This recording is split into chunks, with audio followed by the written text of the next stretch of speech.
May we get a warm round of applause for Ms. Cheuk Ting Ho?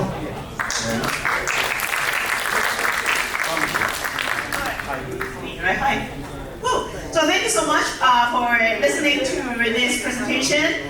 And like I always said, the most important slide of my presentation usually is the first slide, because you get the link for everything.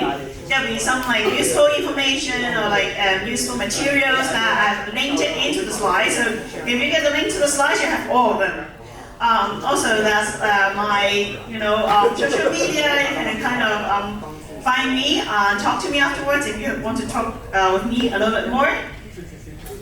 So, first of all, how many of you are a package maintainer? Oh, one. Any more? Okay, that's okay. Do you use an open source library? Yeah, way more. Great, good stuff. So now I give you an exercise. You have to name a library that you use every day. Name a popular one. Any? Curl, Fast API. Yeah. Anyone? Pandas. Yay!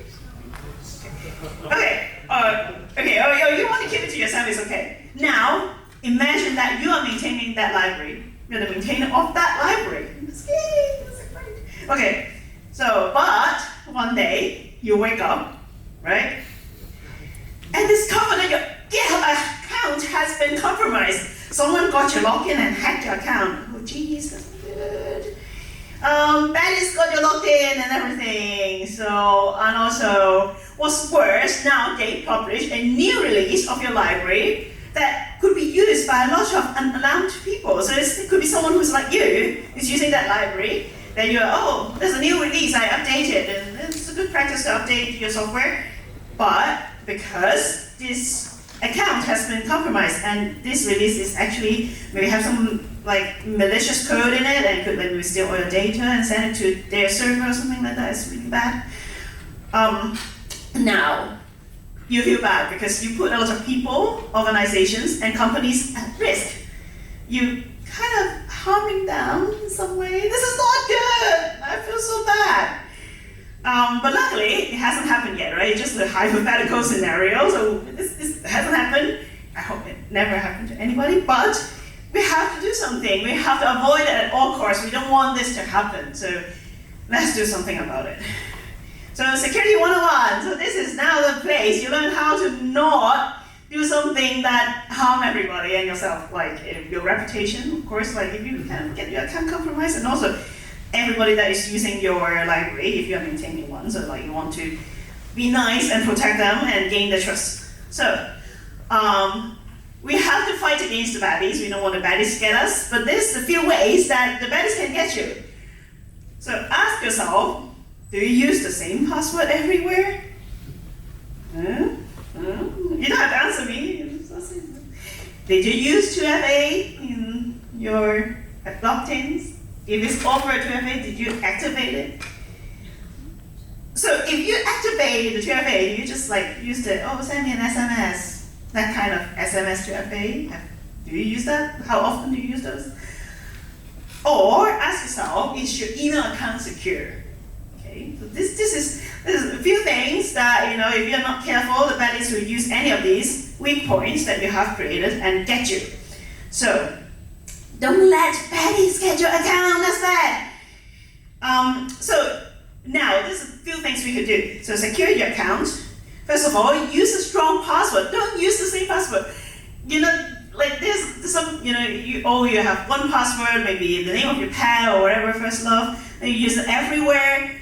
If one of the, let's say, you sign up for some e-commerce or something, it's like, we always love buying things, but that service is not good. Someone got those information and like your password has been compromised. If you use it everywhere, they can get to your more important stuff like your bank account. So use a strong password that's randomly generated and store that in a password manager. And keep the password manager super safe. Use a very, very strong password for your password manager. Make sure nobody get into it and get any of your other passwords that you store.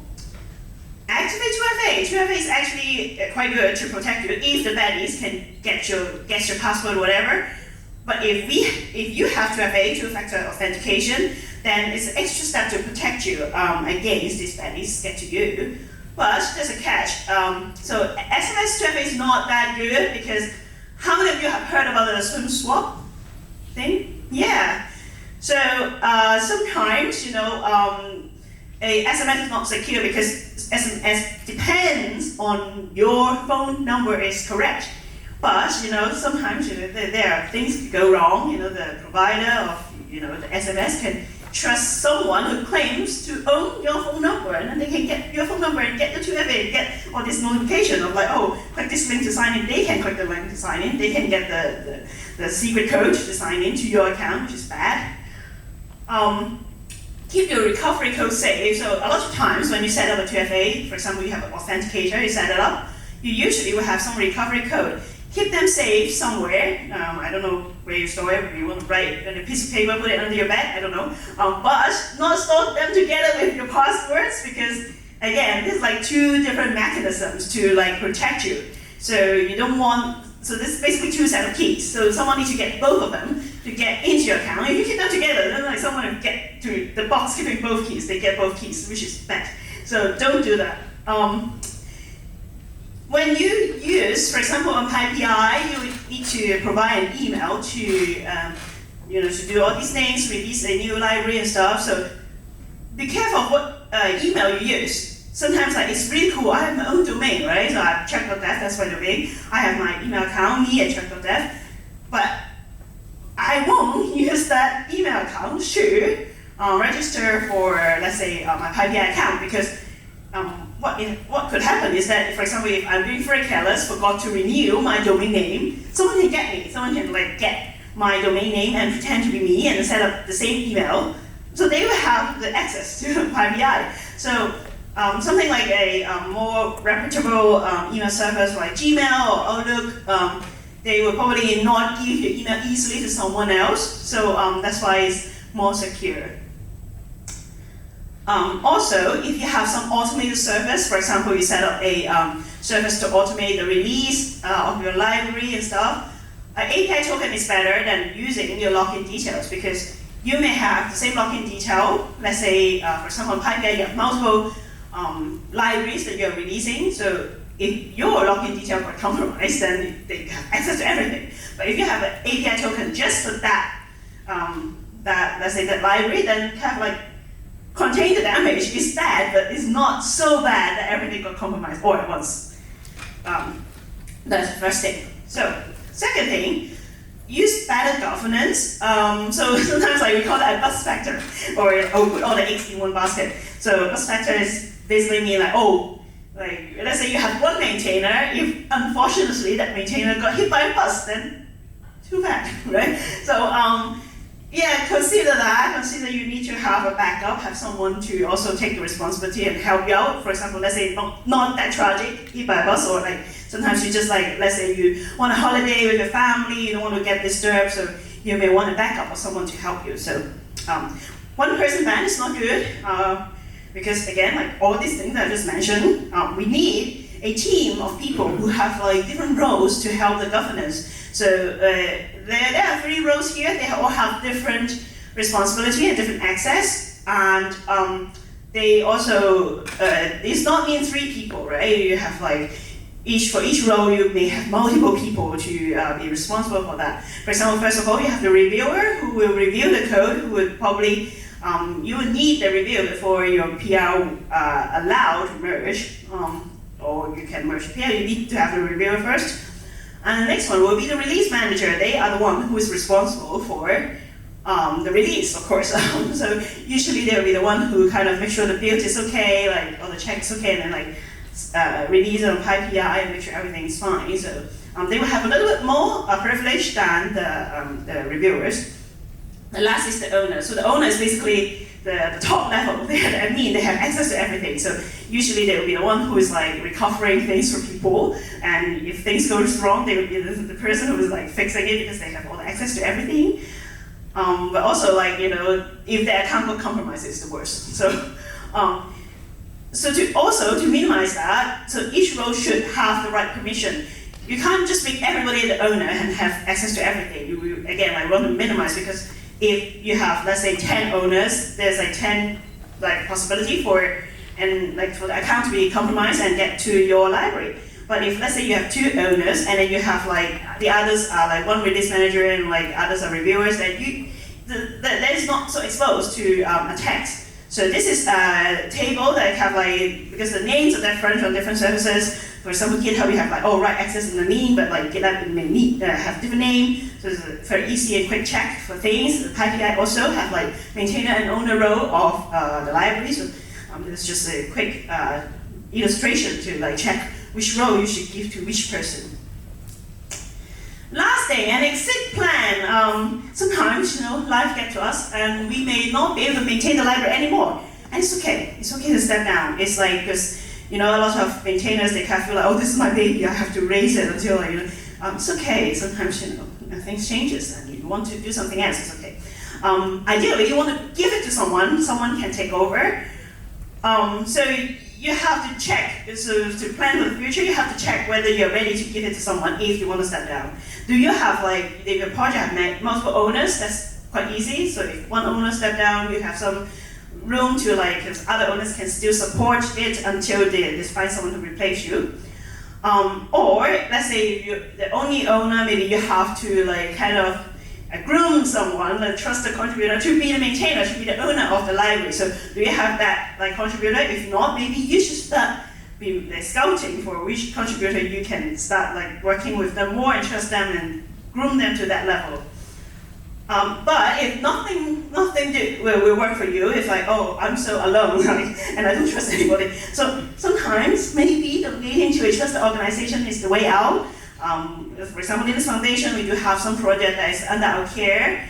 So PyTorch is one of them. So sometimes that may be a solution if you want to.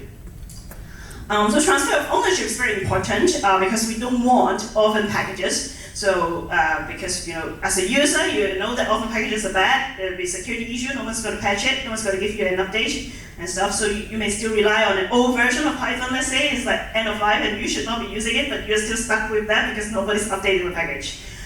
Deactivate your account when you step down. So if you don't need the access, it's very hard for someone to kick you out. It's a very difficult thing to do. So maybe sometimes take the initiative, saying okay, I've passed on all my responsibility. I'm going to step down from it, so I'm going to deactivate my account. But don't delete the package. So again, this is very bad to break someone's code just overnight and stuff. And also, it creates a lot of vulnerability. Someone may take over the package if you delete it.